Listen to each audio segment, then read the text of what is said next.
Sunrise এখনো হয়নি, আমরা দাঁড়িয়ে আছি। ক্যাপ সূর্যি মামা এবারে পূব আকাশে একটু একটু উকি দিচ্ছেন। আমরা চলে এলাম এখন পিস পাগোডাতে। আমরা চলে এসেছি বাতাসিয়া লুপে। এই হলো দার্জিলিং স্টেশন। এটা হলো Padmaja Naidu Himalayan zoological park and Himalayan mountaineering institute. এটা হলো চিত্রে tea garden. Good morning everyone from Darjeeling hotel. এখন বাজে হচ্ছে ভোরবেলা 3:30। এখন টেম্পারেচার দেখাচ্ছে হচ্ছে 12°C। এখন আমরা বেরোচ্ছি হচ্ছে টাইগার হিলের জন্য। টাইগার হিল থেকে সূর্যোদয় দেখব সেই কারণে। তো আমাদের গাড়িওয়ালা অন দ্য ওয়ে আছে, এখন আমরা বেরোচ্ছি। আমরা পৌঁছে গেছি এখন টাইগার হিলে সানরাইজ দেখবার জন্য। এখন বাজে হচ্ছে 4:25। ঠান্ডা কিন্তু মারাত্মক। সানরাইজ এখনো হয়নি, আমরা দাঁড়িয়ে আছি ক্যাপচার করবার জন্য। 5টা থেকে 5:30টার মধ্যে সানরাইজ হয়, দেখি কখন হয়। দেখুন হালকা লালচে আভা জাস্ট দেখা দিয়েছে। এখন বাজে 4:45। ওইখান থেকে সূর্যটা উঠবে। আর এই হলো কাঞ্চনজঙ্ঘা।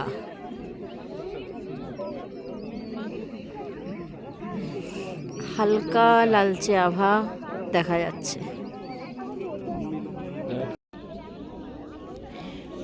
সূর্যি মামা এবারে পূব আকাশে একটু একটু উকি দিচ্ছেন।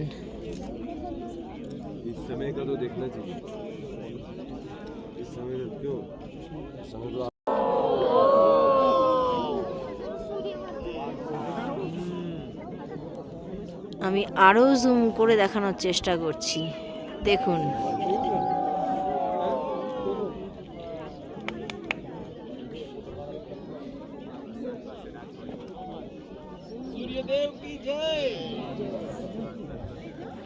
তবে এর ফিল নিতে গেলে আপনাদেরকে এখানে আসতে হবে। আমি যতটা সম্ভব ক্যামেরায় বন্দি করবার চেষ্টা করছি, দেখুন।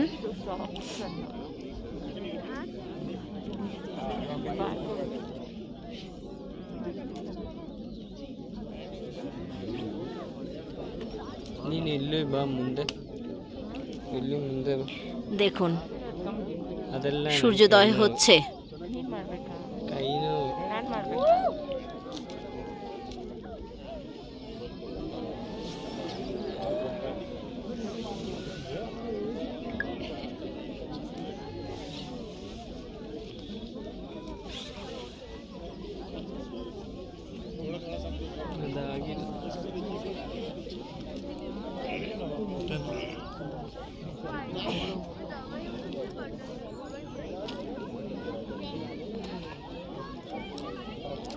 মেঘের চাদরকে ভেদ করে সূর্যদেব দেখা দিলেন।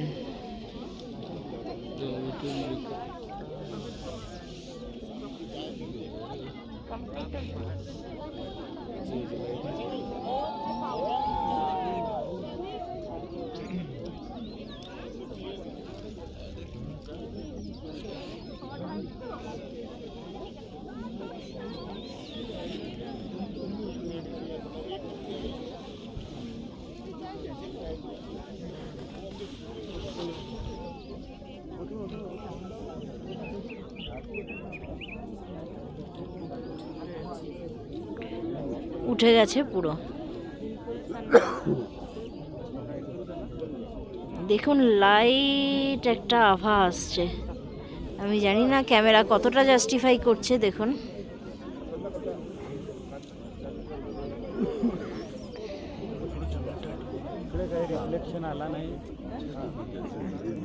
হালকা একটা আভা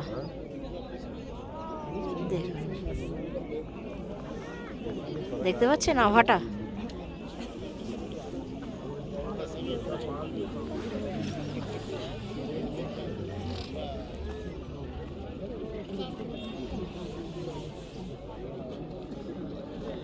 সূর্যোদয় হয়ে গেছে কমপ্লিট। তবে কাঞ্চনজঙ্ঘার ওপরে কিন্তু এর রিফ্লেকশন এখনো পর্যন্ত কিছু আসেনি।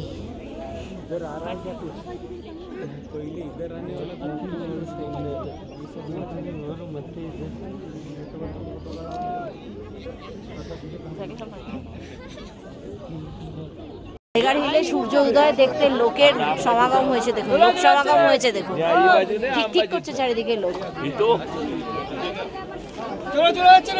এখন কিন্তু বাজে ভোর 5:10। টাইগার হিল থেকে সূর্যোদয় দেখে আমরা চলে এলাম এখন পিস পাগোডাতে।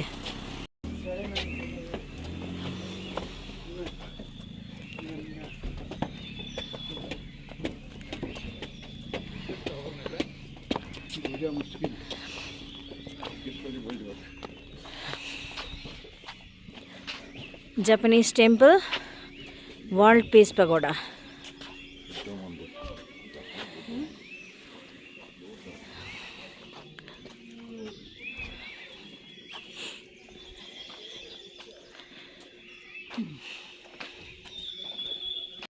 এটা হলো জাপানিজ টেম্পল,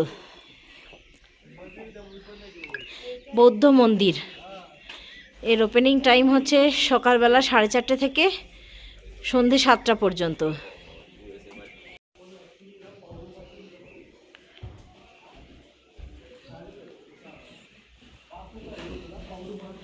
গৌতম বুদ্ধার মূর্তি।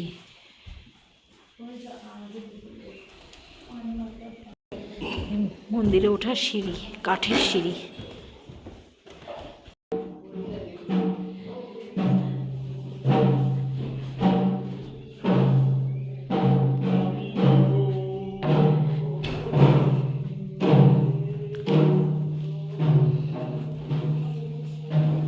এই হলো মন্দিরের ভেতরটা।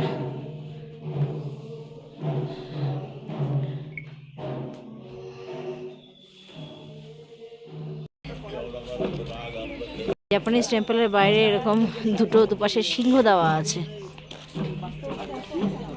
এখন আমরা যাচ্ছি ওয়ার্ল্ড পিস প্যাগোডা দেখতে। এই প্যাগোডার ভেতরে আছে হচ্ছে একটা বুদ্ধ মূর্তি, আর এই হচ্ছে লম্বা সিঁড়ি। চলুন তাহলে উপরে গিয়ে এরপরে আপনাদেরকে দেখাচ্ছি। এই সামনে থেকে দেখতে এরকম লাগে, আর ভেতরের বুদ্ধ মূর্তিটা আমি জুম করে আপনাদেরকে দেখিয়ে দিচ্ছি।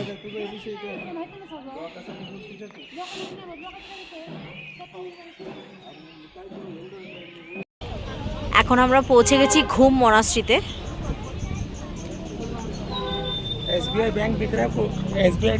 দেখুন ঘুম মনাস্ট্রির বাইরে তো এরকম সব জামা কাপড় ফাপড় নিয়ে বসে আছে, শীতের সমস্ত জিনিস।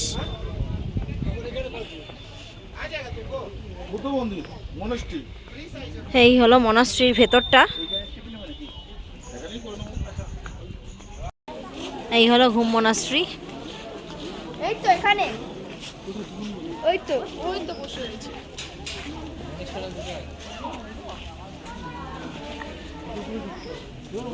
দেখুন লেখা আছে সামতেন কোলিং বুদ্ধিস্ট ঘুম মনাস্ট্রি। বুদ্ধ মন্দির আর কি। ভেতরটা বেশ ভালো।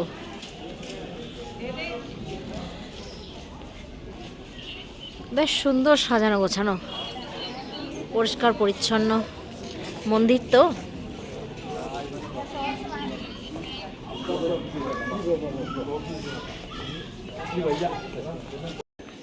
এটা হচ্ছে মনাস্ট্রির ভেতরে।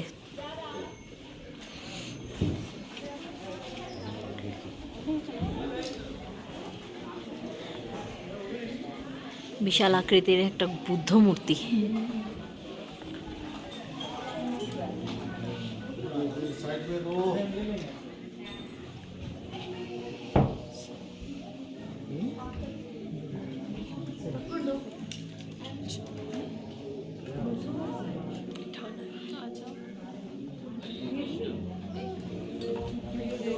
আমরা চলে এসেছি বাতাসিয়া লুপে।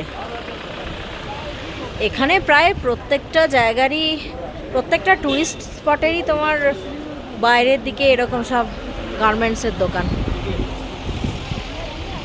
এটা হচ্ছে টিকিট করবার লাইন। বাতাসিয়া লুপে ঢোকার টাইম, ওপেনিং টাইম হচ্ছে 5 AM আর ক্লোজিং টাইম হলো 7 PM। সন্ধ্যে 7টা পর্যন্ত খোলা থাকে।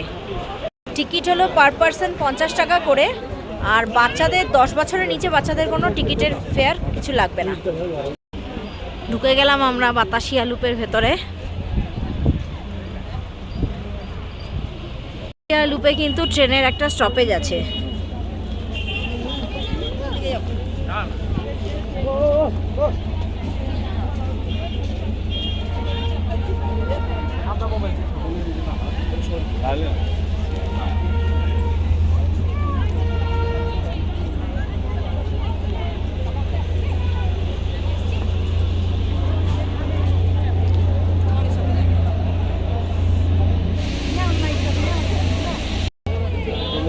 Darjeeling Himalayan railway Batasia loop.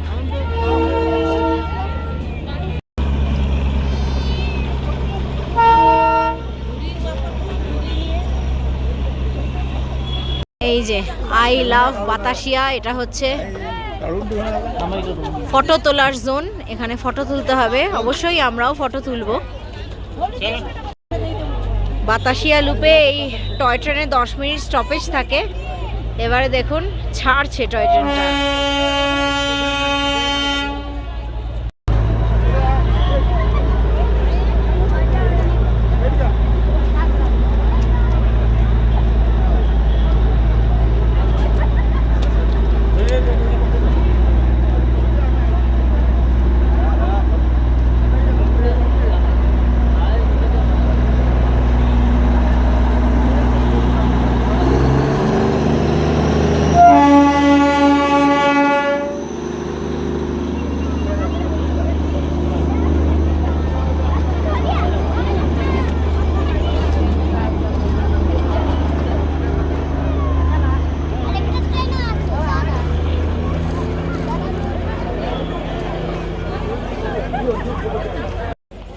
বাবা, বাতাসিয়া লুপের ভেতরেও সব নিয়ে বসে আছে।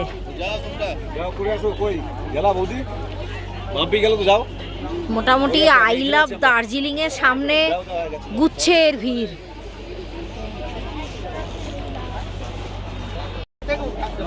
এখানে মনে হয় না ছবি তুলতে পারবো, এটা ভিডিওতেই দেখিয়ে দিচ্ছি। সব ছবি তোলার হিড়িক।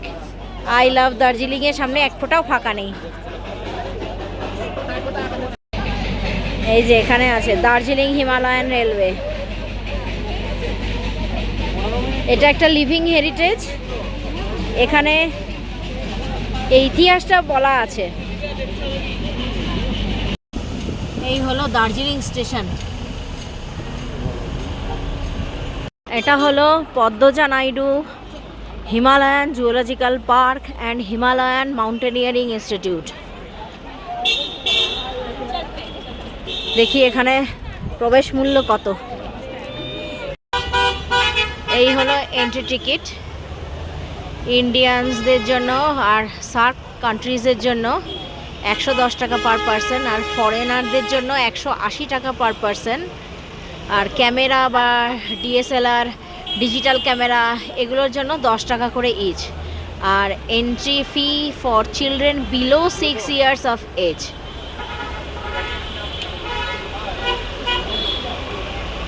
এন্ট্রিটা ফ্রি আছে 6 বছরের নিচে বাচ্চাদের জন্য। পড়েছি আমরা ভেতরে।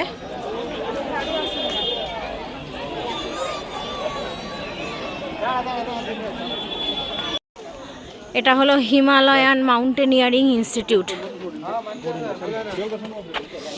দেখি যাই ভেতরে কি কি আছে, দেখি গিয়ে। এই HMI বা হিমালয়ান মাউন্টেনিয়ারিং ইনস্টিটিউট কিন্তু জুলজিক্যাল পার্কের ভেতরেই রয়েছে।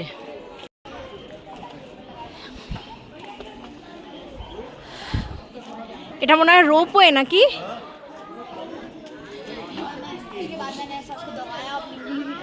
এটা করছে এটা কি?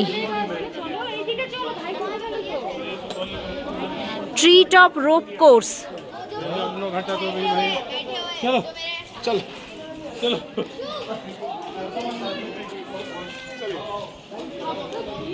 এখানে ইনডোর রক ক্লাইম্বিংও করা যাবে।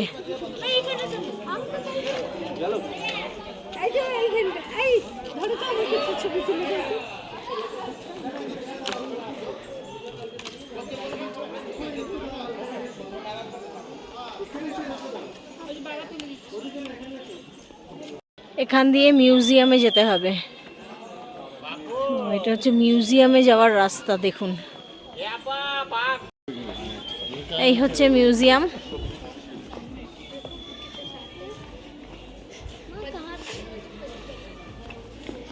এখানে কার স্মৃতিসৌধ আছে গো? হ্যাঁ, শেরপা তেনজিং নোরগে।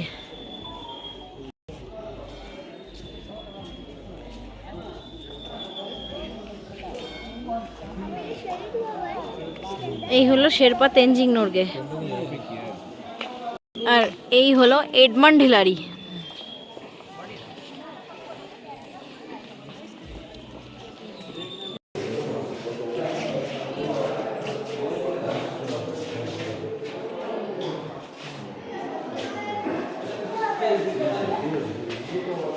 এই হিমালয়ান মাউন্টেনিয়ারিং ইনস্টিটিউটের ভেতরে যে মিউজিয়ামটা রয়েছে সেটা সত্যি দেখবার মতন। কোন কোন সালে এক্সপিডিশন হয়েছিল এবং সেই সমস্ত এক্সপিডিশনের যে জিনিসপত্রগুলো ব্যবহার করা হয়েছিল সেগুলো সমস্ত মিউজিয়ামের ভেতরে সুন্দরভাবে রেখে দেওয়া রয়েছে। তবে মিউজিয়ামের ভিতরে কিন্তু ভিডিওগ্রাফি আর ফটোগ্রাফি কিন্তু স্ট্রিক্টলি প্রহিবিটেড, সেই কারণে ভিডিওগ্রাফি করতে পারলাম না বা কোনো রকম কোনো ফটোশ্যুট করতে পারিনি। আপনারা এখানে আসবেন, এসে নিজেরা দেখে যাবেন, সবথেকে ভালো সেটাই হবে, কারণ এখানে ভেতরে ভিডিওগ্রাফি ফটোগ্রাফি নট অ্যালাউড আছে। তবে আমার প্রচণ্ড ভালো লেগেছে এবং 110 টাকা করে যে পার পারসন টিকিট নিয়েছে সেটা কেটে ভেতরে এসে এই জিনিসটা বিশেষ করে দেখাটা কিন্তু সার্থক। সত্যি কথা, মানে একদম পয়সা উসুল যাকে বলে, ভীষণ ভালো লেগেছে। মানে HMI এর ভেতরেরটা আপনারাও আসবেন, দেখে যাবেন। আশা করি কি অবশ্যই ভালো লাগবে। এছাড়াও এখানে পুরো জুটাই রয়েছে, যেমন টাইগার রয়েছে, চিতা রয়েছে, বিভিন্ন রকমের ডিয়ার রয়েছে, বিভিন্ন রকমের বার্ডস রয়েছে। পুরোটা তো কভার করা যাবে না, তো অতটা কভার করতে গেলে ভিডিও অনেক লং হয়ে যাবে। তো আপনারা আসবেন, জুওলজিক্যাল পার্ক ঘুরে যাবেন। আশা করি সবারই খুব ভালো লাগবে, বিশেষ করে বাচ্চাদের জন্য তো দারুণ লাগবে। কলকাতাতেও অবশ্যই আছে জু, কিন্তু এখানকার জুও একবার দেখে যাবেন। ওই একই রকম, সবই একই রকম, মানে কোনো কিছুই আলাদা কোনো কিছুই নেই, সবই একই। ওই জন্য জুয়ের আর কোনো কিছু আমি তুললাম না। আপনারা আসবেন, এখানে এসে দেখে যাবেন।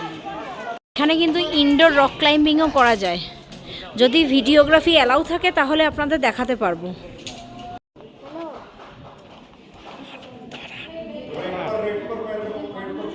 দেখুন, ইনডোর রক ক্লাইম্বিং হচ্ছে।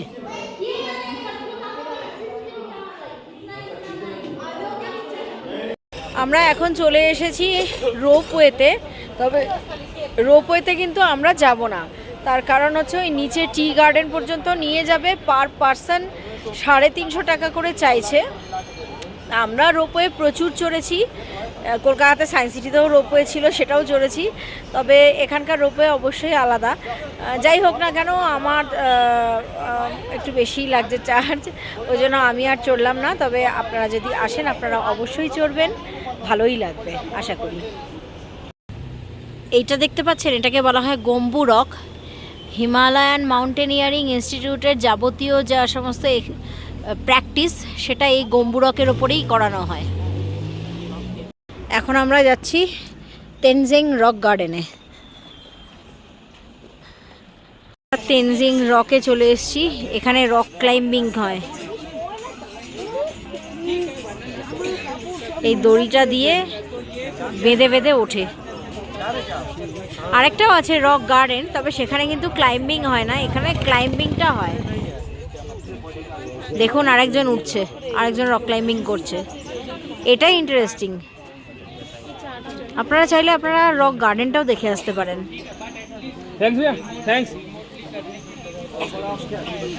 রক গার্ডেন नंबर डाला है ना, नंबर डाला है वो रोप के लिए रस्सी लटका है ना, দুজন ওপরে বসে আছে দড়ি ধরে, নিচে একজন ধরে আছে, মাঝখানে ইনি উঠছে, প্রায় পৌঁছেই গেছে।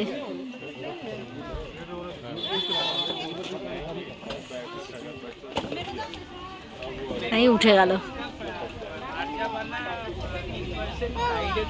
এক সাইড দিয়ে উঠবে আর এক সাইড দিয়ে নামবে।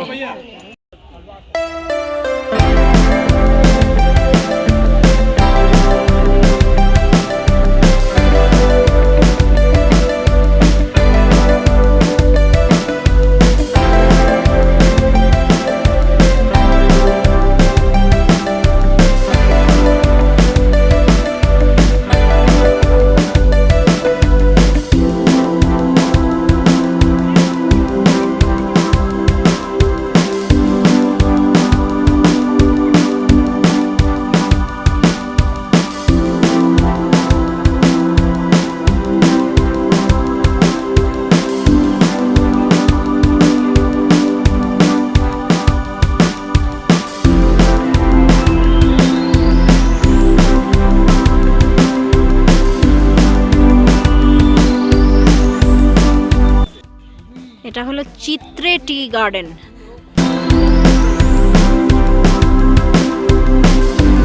সবাই ড্রেস পরে এখানেও ছবি তুলছে।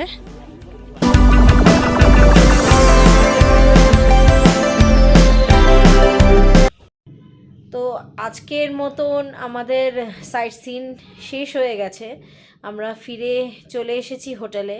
তো আজকের পর্বটা কেমন লাগলো আমাকে জানাতে কিন্তু ভুলবেন না। আর যদি ভালো লেগে থাকে তাহলে একটা লাইক করে দেবেন, শেয়ার করবেন, কমেন্ট করে আমাকে জানাবেন। কমেন্ট করলে পরে তাহলে আমার ভিডিও বানানোর আগ্রহ আরও বাড়বে। তো আজকের মতন এই পর্যন্তই রাখলাম। আবার আপনাদের সঙ্গে আরও একটা সাইট সিনের ভিডিও নিয়ে চলে আসব। দেখতে থাকুন, সঙ্গে থাকুন।